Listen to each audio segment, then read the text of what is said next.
Ang unang vocabs natin para sa lesson 9 ay ang wakarimas. Wakarimas na ang ibig sabihin po is to understand or naiintindihan. Next po is arimas. Arimas na ang ibig sabihin po is to have or to exist. Ibig sabihin po, meron po. Okay po. Next po is ski. Next po is suki. Ski or ski, maalin po dyan. So, yan po is na adjective. Ibig sabihin po niyan is gusto or mahilig po. Next po is kiray. Kiray na ang ibig sabihin po is dislike. Ibig sabihin po ay ayaw. Next po is jozu. Jozu na ang ibig sabihin po is good at or magaling. Next po is heta. Heta na ang ibig sabihin po is poor at. Ibig sabihin po, mahina siya sa isang bagay. Next po is hiragana. Hiragana na ang ibig sabihin po is hiragana. So, ang hiragana po, yan po yung ginagamit po ng mga Japanese po para po magsulat. Next po is katakana. Katakana na ang ibig sabihin po is katakana. So, ang katakana naman po is yung po yung ginagamit po para po sa mga foreign words po. Next po is romaji. Next po is romaji. Romaji na ang ibig sabihin po is Roman alphabet. So, yan po yung A, B, C, D, E, F, G hanggang Z. Okay po. Next po is kanji. Kanji na ang ibig sabihin po is Chinese character. Okay po. So, yan po yung mga para pong drawing po na image po sa Japanese po. So, tawag po dun is kanji po. So, bawat kanji po, may iba't iba po siyang basa. Next po is ryori. Ryori na ang ibig sabihin po is dish o kaya po cooking or pagluluto po. Next po is kudamono. Kudamono na ang ibig sabihin po is fruits. Next po ay nomimono. Nomimono na ang ibig sabihin po ay drinks. Okay po, so syempre meron pong iba't ibang klase ng nomimono or iba't ibang klase ng drinks. Next po ay butaniku. Butaniku na ang ibig sabihin po is pork. Okay po, kung naalala po ninyo, meron na po kayong nico noon. Nico po yan po is karne. So, butanico yan po is karne ng baboy o kaya po pork. Next po is toriniku. Toriniku na ang ibig sabihin po is chicken. Yan po is chicken meat po yan. Sabihin, karne po ng manok. Next po ay gyuniku. Gyuniku na ang ibig sabihin po is beef. Okay po, kung naalala po ninyo, meron po kayong gyunyu. Yung po yung gatas. Okay, dyan po nanggaling yung gyu kasi yan po yung kanji po sa baka po. Next po is mikan. Mikan na ang ibig sabihin po is orange. Okay po, hindi po yan yung kulay. Yan po is yung prutas po na orange. Next po is banana. Banana na ang ibig sabihin po is banana. Next po is ongaku. Ongaku na ang ibig sabihin po is music. Music po ang ongaku. Next po is uta. Uta na ang ibig sabihin po is song. Ibig sabihin po, kanta. Next po is dansu. Dansu na ang ibig sabihin po ay dance or sayaw. Next po is gita. Next po is gita. Gita na ang ibig sabihin po is guitar. Next po ay sportsu. Next po, sportsu na ang ibig sabihin po is sports. Next po ay sakka. Next po is sakka. Sakka na ang ibig sabihin po is soccer. Next po ay tenisu. Tenisu na ang ibig sabihin po ay tennis. Next po ay jikan. Jikan na ang ibig sabihin po ay time. Okay po, hindi po yan yung sa orasan po na kunwari 11:25, hindi po ganun yan. Okay, jikan po, yan po yung category po ng time. Yan po yung mismong word na time. Halimbawa, sabihin mo wala kang oras, yan po yung ginagamit po na word po doon. Next po ay taksang. Taksang na ang ibig sabihin po is many, much. Ibig sabihin po, madami. Next po, sukoshi. Sukoshi na ang ibig sabihin po is a little or few. Ibig sabihin po, kakaunti po. Next po ay yoku. Yoku na ang ibig sabihin po ay well.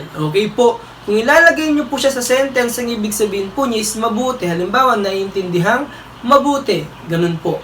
Next po ay daitai.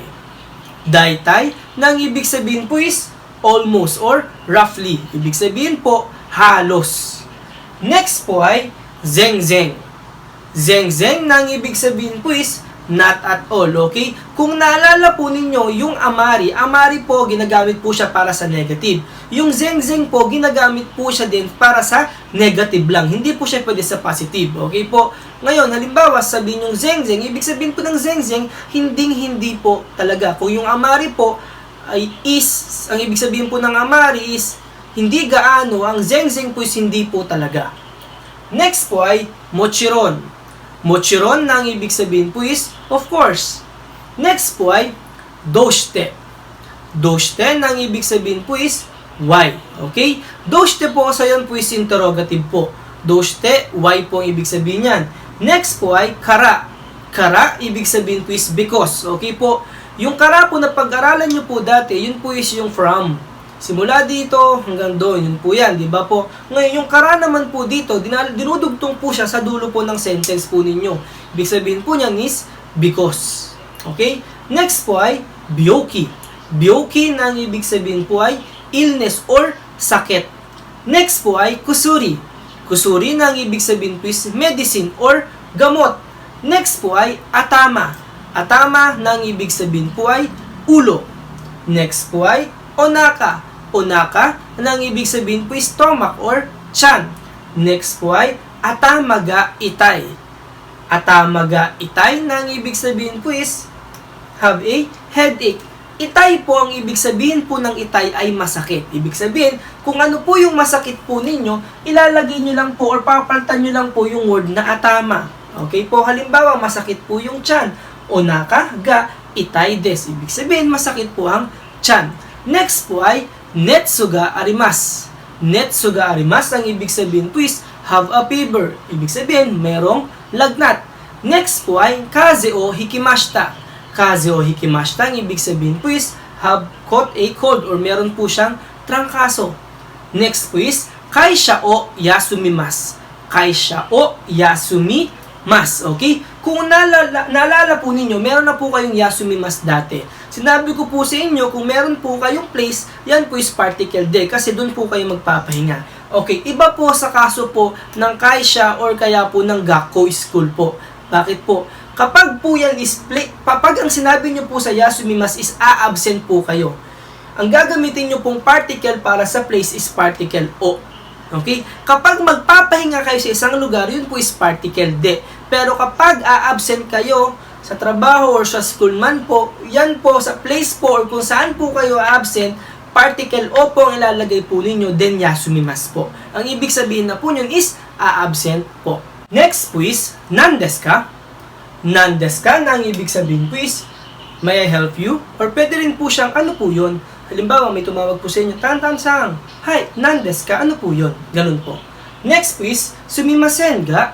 Next po is sumimasen ga. So, sumimasen ga, ginagamit po siya. Halimbawa, makikipag-usap po kayo sa isang tao. Gusto nyo po siyang i-approach. Sabihin nyo, sumimasen ga. Ganun po yan. Then, after nung ga, kung ano po yung gusto nyo pong sabihin sa kanya. Next po is, doshimashita ka?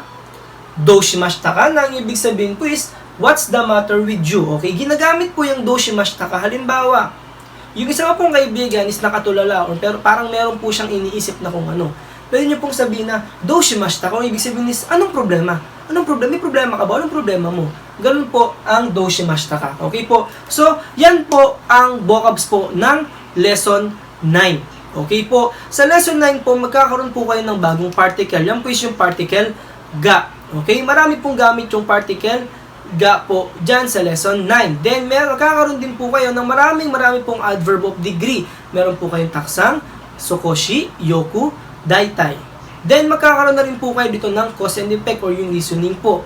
Okay, meron po kayong doshiten na bakit at meron din po kayong kara na because. Okay po? So, yan po yung kailangan nyo pong tandaan mga vocabs po para po sa lesson 9.